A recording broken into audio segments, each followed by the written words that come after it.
Now, Inside Edition with Deborah Norville. Hi, everybody, and thanks for joining us. Imagine being stuck in a world where you can understand perfectly well, but where you don't have the voice to communicate. That's what happens to children with verbal apraxia, a baffling neurological disorder in which kids can't speak because their mouths aren't getting the information from their brains. April Woodard reports. Can you say stomach? Stomach. That's pretty good. He looks fine, and if you interact with him, he'll seem fine. But if he had to tell you something in an emergency, you'd think he was either excited, couldn't get it out, or something was wrong with him. It's at that point that you discover that there was a problem. Larissa and Scott Bilker of Barnegat, New Jersey, have good reason to worry about their son, Brandon.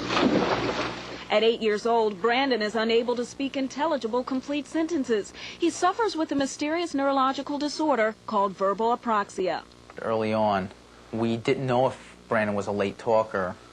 You know, everyone told us, oh, you know, Einstein talked when he was 5, and he'll probably speak just fine. I pledge allegiance. I pledge allegiance to the flag. As we watch Brandon and his 6-year-old younger brother, Grant, recite the Pledge of Allegiance, it is apparent how much effort and focus it takes for each word Brandon repeats to come out properly. One nation, under God, indivisible. Children who are verbally apraxic have been misdiagnosed as mentally retarded or autistic. Lori Roth is a speech therapist with a specialty in oral motor skills. The pathway from the motor center of the brain does not have a clear path to the muscles of the mouth.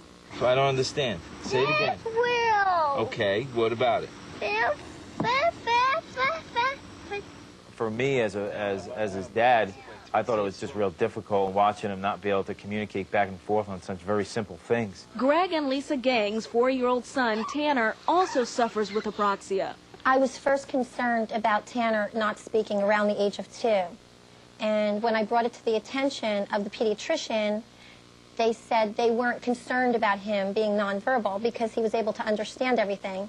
They said if he wasn't talking at 3, then they would send him for a speech and hearing evaluation. The seriousness of this condition is underscored by the fact that there is so little information from doctors and experts.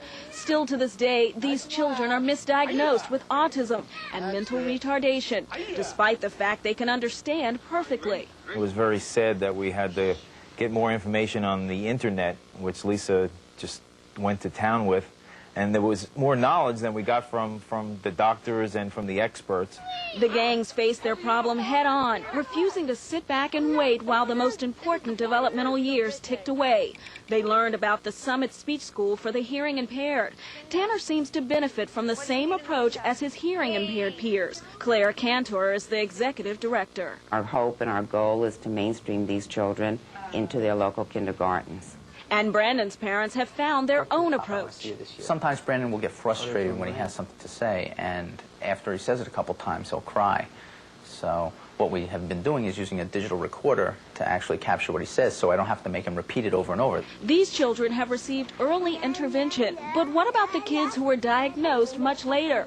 We spoke with Rachel Horowitz, age 21, and Khalid Mustafa, age 14, who have grown up with apraxia. Yep, I'm going to Dean College, which is a 2-year school.